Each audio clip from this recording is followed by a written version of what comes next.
Ada begitu banyak pertanyaan terkait pilkada yang lalu masuk evaluasinya. Contoh misalnya pilkada DKI Jakarta dan beberapa daerah lain yang juga partisipasi rendah. Mungkinkah ini bentuk dari ketidakpercayaan sebenarnya dengan apa yang terjadi selama ini? Mungkin efek pilpres dan lain sebagainya. Sehingga kalau saya menilai pribadi, jangan-jangan masyarakat banyak yang putus asa terhadap apa yang kemudian dilakukan pemilu pada saat ini. Jadi ketika Pak Prabowo menyatakan bahwa kembali ke pilkada tak langsung, jangan-jangan banyak yang menerima. Itu bisa jadi, tapi tentu ini punya pro dan kontra. Saya ingin ke Bung Ruliandi, kalau selama ini pilkada langsung dianggap banyak dinasti, banyak korupsi, banyak money politik, banyak serangan fajar, untuk apa dipertahankan? Karena hal-hal yang seperti ini akan terjadi jangan-jangan lebih masif lagi di 5 tahun ke depan. Anda punya kesepakatan yang sama? Iya, pertama begini ya. Dan aman semua? Iya. Kita harus coba melakukan evaluasi, ya. Karena dalam sistem bernegara, tentu penyelenggaraan negara yang sudah berjalan itu wajar kalau kita evaluasi. Kita tata ulang lagi. Supaya apa? Tujuannya benar, kan begitu. Kalau demokrasi kita sudah pernah berbagai cara kita terapkan ya, dengan cara sentralisasi, ya, kemudian juga melibatkan DPRD. Kemudian juga mulai 2005 pemilihan langsung sampai dengan hari ini yang ternyata itu pada satu titik menjadi pertanyaan besarnya adalah apakah sesuatu yang tidak dilarang itu boleh apa enggak? Itu pertanyaan yang paling fundamental. Tidak boleh. Tapi permasalahannya tidak bisa dilarang, diapa-apain juga kan gitu. Sesuatu yang tidak dilarang apakah itu dibolehkan? Dari kacamata negara hukum maka itu boleh. Ya, meskipun prakteknya hari ini, maksudnya etika dan hukum gitu ya? Ya, hari ini dipraktekkan bahwa pemilihan umum pilkada itu adalah langsung. Apakah dengan demikian itu melarang pemilihan secara tidak langsung ke depan melalui perwakilan? Itu pertanyaan fundamental. Tadi Pak Bima Arya sudah menyampaikan. Kita harus lihat dari sila keempat. Kenapa? Itu fundamental negara kita. Ada demokrasi perwakilan. Artinya harusnya pilkada tidak langsung. Ya, kan pemilu pilpres juga tidak langsung. Ya, hanya kalau kita lihat hitung-hitungan kita hari ini, tadi Bang Aiman sudah mengatakan, oh ini ternyata money politiknya ada, kemudian dinasti politiknya juga berkembang, bahkan 5 tahun lagi bisa lebih gawat lagi. Dengan pilkada langsung? Dengan pilkada langsung. Oke. Kenapa nggak dicoba dengan wacana yang disampaikan oleh Bapak Presiden? Ya kan? Masuk akal nih? Ya. Pak Prabowo dalam tahap ini masuk akal? Masuk akal, rasional. Dan itu tidak bertentangan dengan konstitusi. Satu, negara hukum yang demokratis, maka pertama tidak boleh menabrak konstitusi dan apalagi ideologi negara. Sila keempat mengatakan nggak ada demokrasi langsung. Demokrasi perwakilan. Kalau kita bicara demokrasi perwakilan, maka sesudah itu apa yang dibicarakan? Kapan sila keempat bilang tidak ada pemilihan langsung? Kerakyatan yang dipimpin oleh hikmat kebijaksanaan dalam permusyawaratan perwakilan. Sebentar. Pasal sila keempat itu apa maknanya? Sebentar Fer ya. Enggak, kan harus dijawab juga sama Ruli. Apakah pasal 4 itu merepresentasikan gagasan pilkada atau pemilihan presiden langsung? Ya, pasal 18 ayat 4. Konstitusi kita. Sila keempat yang saya tanya kan Anda jawab. Iya. Boleh nggak saya jawab duluan? Ya. Tapi nggak ini jadi perdebatan, Bang. Kalau pilkada tak langsung itu sesuai dengan sila keempat Pancasila. Kalau pilkada langsung tidak sesuai dengan sila keempat Pancasila. Itu kan yang selama ini kita dengar kan? Ya. Nah, ini. Oke, gimana Bung Ferry? Tadi ini dulu. Saya belum selesai. Ini Ruliandi dulu nih. Kalau diganggu-ganggu terus nanti nggak terdeliver nih. Bukan diganggu. Nah, itu jawab gimana? Diluruskan. Saya ingin melakukan hubungan kausalitas verban ya, sebab akibat. Kalau di dalam sila keempat itu dia punya pemaknaan demokrasi perwakilan. Kenapa pasal 18 ayat 4? Undang-Undang Dasar 45. Gubernur, bupati, wali kota dipilih langsung. Dipilih secara demokratis. Oke. Tidak ada dipilih secara langsung kecuali presiden. Yes. Sesuai sila keempat menurut Anda. Berarti ketentuan lebih lanjut itu diserahkan kepada pembentuk undang-undang. Siapa? Presiden bersama-sama dengan DPR. Oke. Pemerintah yang hanya disebutkan pemilihan langsung hanya presiden ya? Ya. Di dalam undang-undang dasar. Hanya presiden. Tapi kepala daerah dipilih secara demokratis. Nah, pemaknaan demokratis artinya apa sih itu? Berarti bisa disesuaikan kondisi hari ini misalnya. Misalnya Oke. wacananya Pak Presiden mengatakan, Baik. oh itu sebuah wacana kita coba. Artinya begini, ini saya simpulkan, ini menarik. Kalau mengubah pilkada menjadi tak langsung bisa tanpa mengubah undang-undang dasar. Karena memang Undang-Undang Dasar tidak Bisa. menyebutkan. Tapi kalau pilpres tidak bisa. Tidak bisa. Yes. Oke. Saya tambahkan ya. Demokrasi itu ya pasal 18 sorry. Ini pasal 18 ayat 4 Undang-Undang Dasar Ya. itu ya kan. Pemilihan kepala daerah itu pilih secara demokratis. Demokratis itu terbagi dua. Direct democration dan indirect democration. Ini dua hal yang sama-sama konstitusional. Oke. Saat ini direct democration. Dan untuk ini kita bisa menggunakan teknis indirect democration, yaitu dengan melalui DPRD. Perwakilan. Jadi clear demokrasi itu apa yang dikatakan oleh Pak Prabowo itu wacana beliau tersebut konstitusional. Itu dulu yang pertama. Saya tambahkan sedikit Bang Eman Tambahin ya. nilai, Oke. baru saya nanti ke yang lain. Ini, ketika sebentar. Iya. Enggak, ini supaya kita komprehensif sedikit ya. Oh, semuanya Betul. semuanya kan berawal dari konstitusi dulu. Konstitusi Pakai. konstitusional apa tidak gitu loh. Pakai ini. Nah, kita tidak mempersoalkan pernyataan itu konstitusional atau tidak. Tadi kan apakah pernyataan ini pada tingkat implementasi yang sekarang ini sudah jalan, Oh, itu oke. realistis atau tidak? Dijawab oleh Ruli, habis itu ke saya. Nanti saya akan Oke. jawab. Jadi begini Bang Iman ya, ketika kita mempersoalkan demokrasi perwakilan dan implementasinya pasal 18 ayat 4 itu, bahwa gubernur, bupati, wali kota dipilih secara demokratis, maka tujuan yang keduanya apa? Kalau mereka sudah duduk, maka welfare state. Kita negara kesejahteraan, keadilan sosial bagi seluruh rakyat Indonesia. Ini pemahaman saya. Ya. Berapa banyak uang yang dikeluarkan tadi? Bang Rey mengatakan 38 triliun, katakanlah 40 triliun.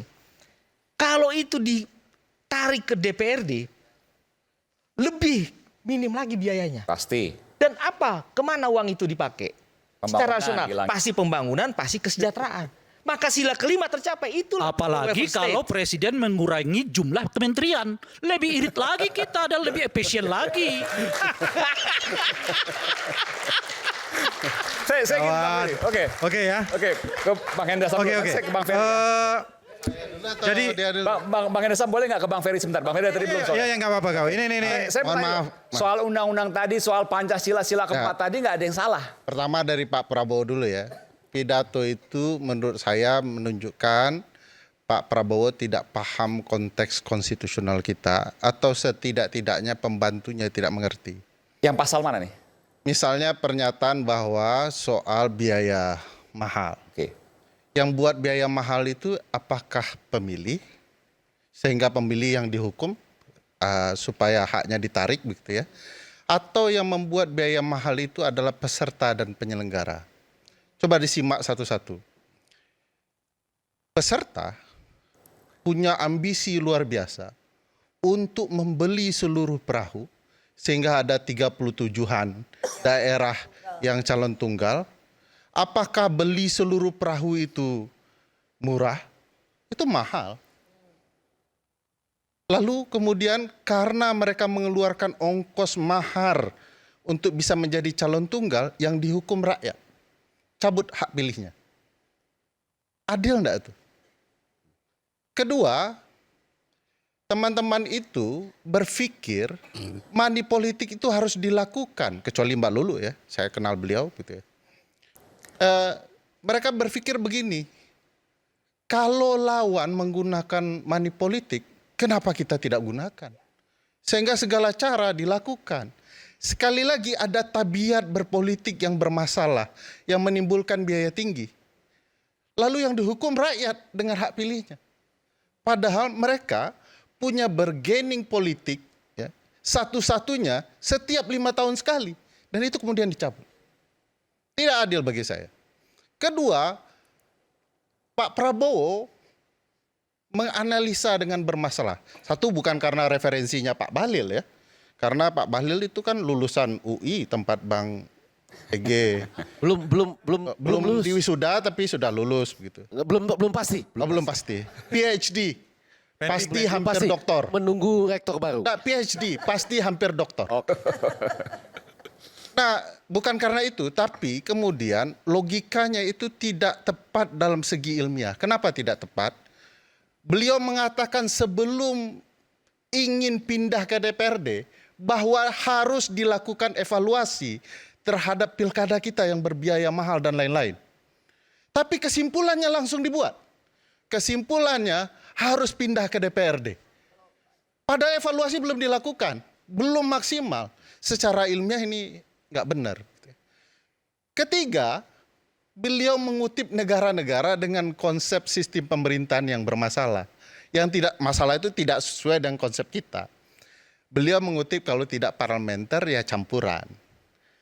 Malaysia misalnya, konsepnya memang parlementer. Otomatis dipilih satu parlemen, anggota parlemen, supaya langsung otomatis dipilih eksekutif. Makanya disebut sistem pemerintahan parlementer, karena pusatnya di parlementer.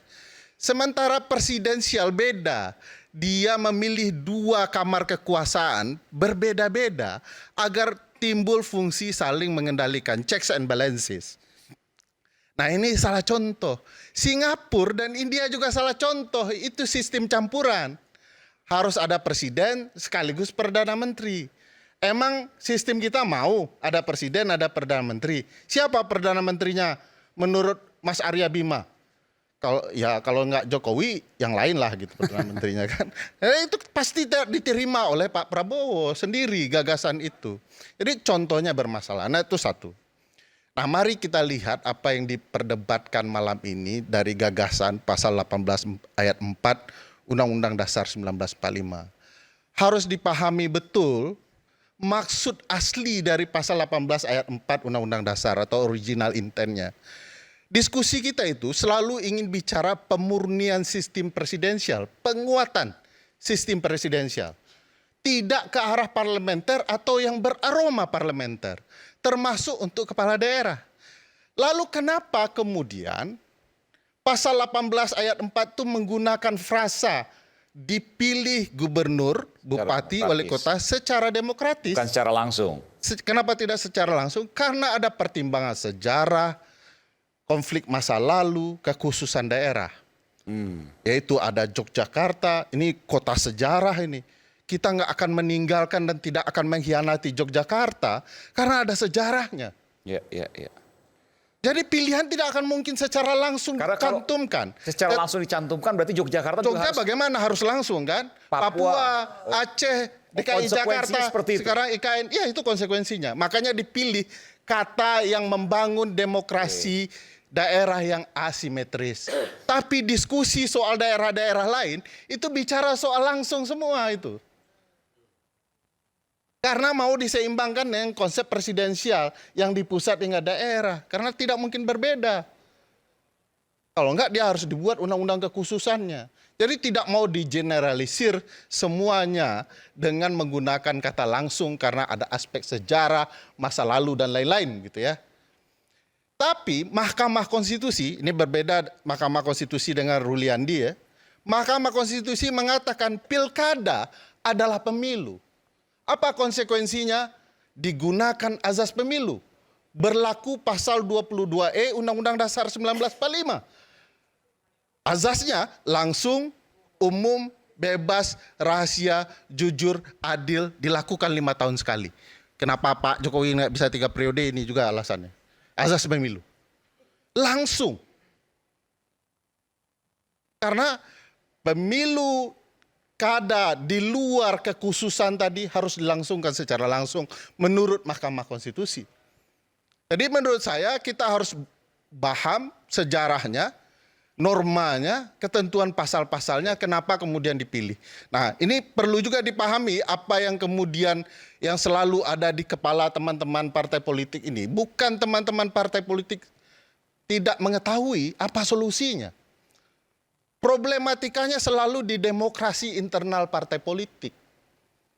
Proses kandidasi yang juga mahal, belum maju itu juga harus bayar begitu ya, di partai-partai tertentu ya.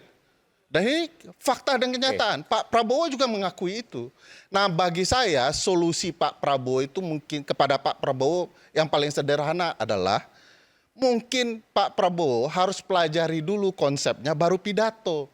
Ini terlalu banyak pidato, banyak kontroversi yang sebenarnya Pak Prabowo belum mendalami dan memahami apa yang terjadi.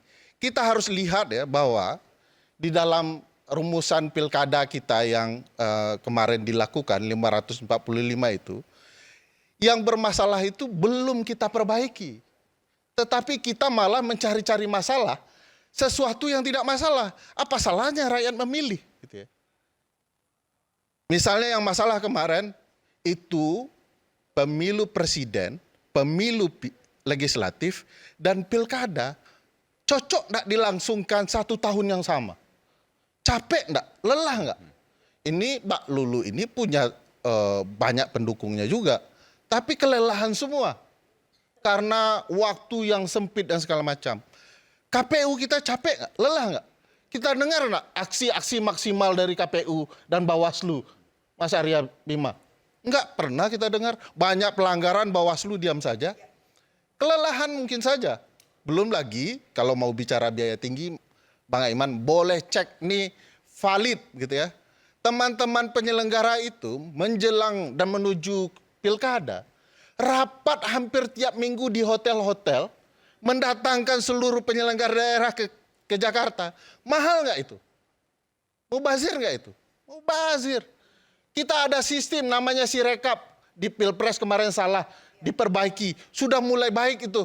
Tetapi tidak ditampilkan. Uang habis, tapi kemudian keterbukaan hilang. Jadi bagi saya yang rugi tidak efisien itu sudah diketahui. Cuman kan ini simpulannya belok di tengah jalan itu kayak kita bawa mobil di depan ada orang bawa motor gitu ya. Dia kasih sen ke kiri, beloknya ke kanan gitu ya. Dan itu yang dilakukan oleh Presiden Prabowo. Nah, bagi saya sebenarnya terus terang sajalah kita dengan konsep demokrasi kita banyak yang perlu diperbaiki. Artinya harus dievaluasi dulu, baru Evaluasi diputuskan. harus. Nah, belum selesai ya. Sudah kebanyakan. Oke, saya tadi udah menghormati Bang Rey, Mas Arya Bima dengan Ferry. Mudah-mudahan jangan disela dulu ya. Jadi biar sedikit komprehensif juga lah. Belajar konferensif. Yang pertama, saya rasa tentang masalah diskursus kita dan secara akademik juga tentang direct demokrasi dan indirect demokrasi ini, ya pemilihan kepala daerah melalui DPRD ini sebenarnya sudah selesai di 2014 pada saat revisi Undang-Undang Pemerintahan Daerah pada saat itu. Ya, Itu jadi pilkada tak langsung kan? ya tak langsung. Yang Tak langsung. akhirnya Jadi keluar Perpu waktu. ya kemudian keluar Perpu itu kan Itu harusnya peristiwa selesai politik. tuh. Jangan disela. Jangan disela dulu. Kan itu disebutkan tadi, biarkan dia bicara dulu. Ya gitu lah. Ya. Oh cuma ngomong gitu aja. Beliau hanya ingin mengganggu konsentrasi saya. Itu lah. Nah jadi untuk masalah itu sebenarnya sudah selesai. Jadi kalau itu ditembak kepada Pak Prabowo, itu juga menembak juga kepada PDI pada saat itu menggagas kan gitu kan. Karena pada saat itu 2014. 2014 itu semua udah sepakat tentang masalah itu. Iya kan? Yang menggagalkan itu perpunya dari Pak SBY pada saat itu. Nah, seperti itu. Jadi itu revisi Undang-Undang Pemerintahan Daerah itu sudah melalui proses akademik. Jadi apa yang dikatakan oleh Ferry Amsari tadi segala macam, silakan challenge itu. Ya 2014 kan? PDIP ikut juga waktu itu. Ikut. Saya tahu persis. Dan terakhir saya baru nonton tadi, Mahfud MD juga mengatakan seperti itu. Yang penggagas yang paling ngotot PDIP malah tentang masalah itu. Pilkada tak langsung. Pilkada tak langsung. 2014. Ya, itu yang pertama. Itu yang pertama. Jadi udahlah kalau masalah-masalah gitu, kita harus jujur-jujuran aja lah udah. Kita apa adanya aja ya. Yang kedua tadi ya kan. Bang Raymond Rangkuti mengatakan wah 246 miliar di breakdown sampai akhirnya menjadi angka 6.000 per kepala, seolah-olah seperti itu ya kan. Ya, Bang Ray kan nggak pernah ikut masuk ke dalam tim sukses masalahnya. Banyak variabel untuk memenangkan suatu pilpres contohnya, seperti itu ya. Kalau contohnya di Prabowo Gibran itu, ini hasil Litbang Kompas dan lain sebagainya, banyak variabelnya. 3 variabel utama itu yang adalah faktor Pak Prabowo, ada faktor Pak Jokowi, dan ada faktor pemilih pemula pada saat itu. Ini hasil Litbang dari Kompas dan beberapa media yang lain. Jadi tidak bisa dikatakan, jadi seolah-olah Rp6.000 ini diserahkan ke masing-masing orang cukup. Naif sekali. Karena beliau nggak mengalami hal tersebut. Kita yang di dalam, di situ ada tim IT, ya, yang tidak harus mengeluarkan kos yang besar. Kita punya infrastruktur, kita bisa membuat suatu yel-yel, ya kan? Oke gas, gemoy, kreatif kan? Nah itu yang tidak bisa dilakukan oleh pihak yang lain sehingga kita bisa menang. Belum lagi poin 11 dari 100. Yang sehingga akhirnya ini bergulung. Nah ini kan enggak, beliau aduh kadang-kadang saya ya udah nggak apa-apa lah ya kan. Beliau adalah, saya akui adalah seorang orator. Ya kan? Saya akui orator, tapi susah untuk dicerna sama anak yang lain ini. Gitu loh. Nah, jadi tapi realita yang terjadi adalah seperti itu. Banyak sekali variabel untuk supaya irit. Tidak harus kos politik itu tidak harus tinggi. Seperti itu. Nah, yang kedua, ya kan. Masih kedua dari tadi. Oh iya, yang ketiga, sorry. Nah, tadi Ferry Amsari mengatakan 300 miliar untuk biaya. Iya. 300 miliar untuk biaya di pilgub atau pilkada. Ini kan harus dibedakan kos politik dengan money politik. Ini 2 hal yang berbeda. Nah ini yang nggak boleh kadang-kadang sebagai seorang pakar hukum tata negara, ini ya jangan menyesatkan. Maksud saya, tadi makanya saya koreksi kan, 300 ini kos politik, bukan money politik gitu loh. Political Nah, masalahnya ketika Ferry Amsari dan Ray Rangkuti mengatakan wow, karena mereka nggak tahu, mereka nggak mau jujur dengan itu. Belum menjadi calon ya kan? Karena belum menjadi calon, karena belum menjalani itu. Sadis. Itu yang sebenarnya yang terjadi pada bangsa ini. Kita ini kadang-kadang suka. Saya dibohongin kiri kanan nih berarti ya.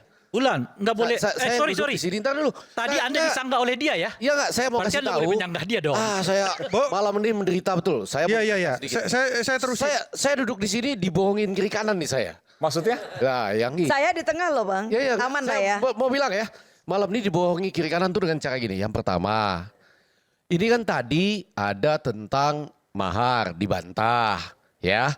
Tapi sesudah itu ada penjelasan tentang itu. Saya masih yakin mahar itu ada, ya. Oke, mungkin tidak semua, tapi ada. Yang kedua, tadi ya, ini biaya yang menjadi mahal, ya kan? Karena Rai nggak tahu gitu. Ya nggak tahu. Ya, tapi mahal ya. Mahal. Oh. Itu. Padahal Gini. Nggak, sedikit lagi, sedikit. Karena saya nggak bantah-bantahan Anda, boleh ya? Boleh. Kalau nggak kasihan saya di belakang ini dibohongin dua-duanya gitu ya, misalnya gitu ya. Nggak, pelan-pelan. Yang kedua, Rai, mau nggak mau agak berbeda nih kita. Karena data yang Rai sampaikan tadi untuk mengatakan misalnya biaya kampanye yang dilaporkan ke KPU kecil itu, kita sama-sama tahu bahwa itu ada peluang bohongnya kan? Nggak, ini konteksnya pilpres ya. Saya iya. Iya, konteksnya Nggak, pilpres tadi kan pilkada. 260 M. Enggak, yang pilkada. Maaf ya, kalau pilpres saya tidak mau bicara dulu. Ya, ini kita- Pilpres kali ini ada pilpres yang paling barbarian. Ya. Wah, ini lebih Kita harus lebih lagi. melihat. Ada. Ini kita bicara Nggak, pilkada. oke, pilkada. Bentar dulu. Kita mau bicara pilkada atau pilpres? Ya. Pilkada. Pilkada. Mas Arya, Kalau sorry. pilkada. Mas Arya Bima. Saya belum selesai Mas dengan Arya masalah Bima. ini. Di Pilpres itu murah. Yang mahal tuh uang negara yang dipakai untuk bansos. Nah, dulu. Saya belum selesai Kalau itu kita masalah bicara pilpres. Pilkada ada juga terulang bangunan lagi. fakta yang Pork realitas. barrel. Oke, sekarang Maaf. boleh nggak Pilkada. saya bicara tentang masalah pilkadanya juga? Oh enggak pilkada. Kalau pilpres mas, kita bikin forum khusus pilpres. Oke. Jadi Boleh apa nggak yang kalau Anda saya sampaikan bukan? tadi itu Kapan kita sesuatu yang buka-bukaan? naif juga. Boleh. Kapan kita buka-bukaan Aiman, soal itu? boleh nggak kalau saya boleh nggak kalau saya host? Pilpres kali ini dari 5 kali pilpres kali ini ada pilpres yang paling barbarian. Wois. Yo, Dari segi 2019 apanya? barbarian nggak? Mari kita 2019 buka fakta-fakta. barbarian nggak? Fakta. Barbar nggak 2019? Mari kita buka fakta-fakta yang 2019 ada. barbar apa Mari enggak? kita bikin forum. Ayo kita buat Bikin forum. Forum ya. Iya, Area Kalau 5 bicara dengan Hendar sama pilkada, kita buat forum. Masih Kan oke. kasihan yang di sini nih. Ya. Yang satu. Nanti kita akan kembali saat Kalau lagi tetap bicara bersama pilkada kami. monggo. Ayo, Di Rakyat Iya. Bersuara. Kita buka forum.